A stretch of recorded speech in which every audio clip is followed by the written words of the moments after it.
In May this year, two Chinese international students were attacked by the local teenagers in Sydney. The case quickly received nationwide attention and reminded many of the past violence against the Chinese community. For them, it was more than just news. Mainstream media kept emphasizing the racial motivate and the safety in their report. On social media, searching this area brings up almost only safety related posts. The following video comes from the public news report.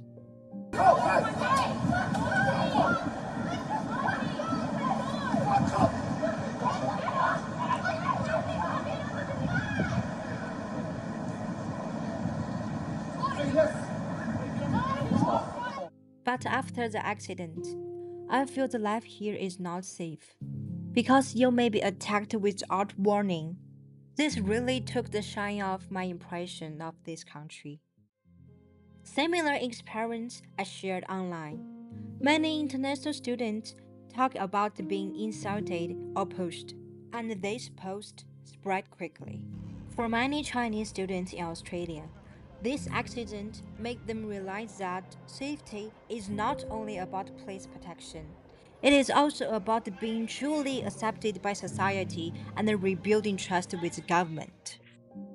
We invited Dr. Elena Kemp from Western Sydney University to share her views on whether the recent assaults have affected the sense of safety and belonging among Chinese and Asian communities.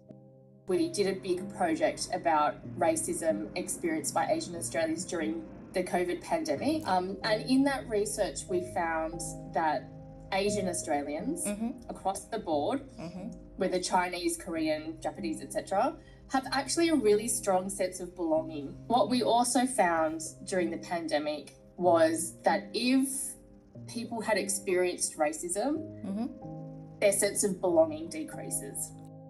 So Dr. Kemp thinks some Chinese people and international students are feeling anxious now. But after this accident, how do Chinese people or international students behave change in public? If you experience racism, even if you don't, right, and you belong to that community, you have a real heightened anticipation that racism is going to occur. Yeah. Okay, so you anticipate that it's going to occur. You're very anxious about it occurring. They might avoid that situation because they fear, even if they've never experienced it, they fear that it might happen. What I can say is they're most likely to avoid public spaces. Yeah. Many Chinese international students began to rethink their safety and think about how to protect themselves without making their parents worry. How do you feel when you saw that video or news? I think it was pretty scary because everything happened so suddenly in the video. You can totally picture something like that happening to you. So it made me start to thinking, if it happened to me and if I was the person in that video, that I probably wouldn't even have time to react. For them, things like this are not just news, but a direct source of anxiety. 那你在澳洲就是在读语言班这个期间，你有没有遇到过让你比较害怕的情况？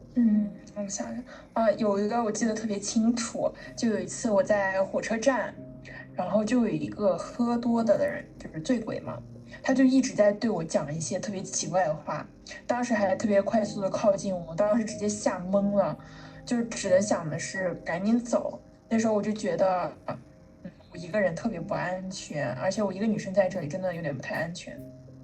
Fear has changed their daily routines and made safety the most sensitive topic in international students' lives. Racism does not have to be proven in court to be real in people's lives and people's minds, and we must treat those fears with the seriousness they deserve. What role does social media play in reporting these assault accidents? I think it's so important that these incidents of racism are reported by the media because it raises awareness. But I think sometimes the media does it in a sensational way. Sure, racism was happening, but because they sensationalized it, it made the community so scared. So there's that really fine balance of reporting the story and making people aware, but then not making it seem like it's this pervasive, huge problem. But I think there needs to be a medium. Dr. Kemp thinks social media should stay the nature and report the facts. But what further steps should the government take? So I think what's really important for building the trust, but also building, relevant anti-racism programs is working together. It's always working together. How about you talk to the community?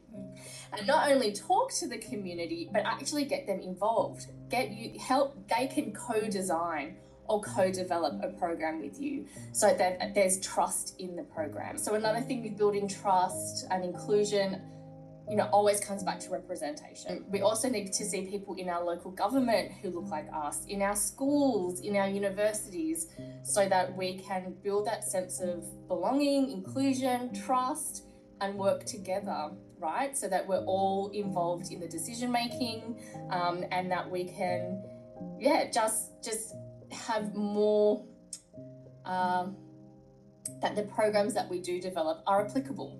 Right? They make sense because we've developed them together.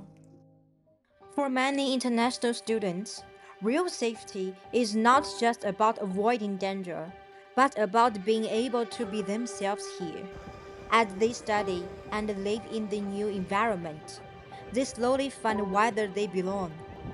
When they feel understood and seen, a sense of belonging quietly starts to grow.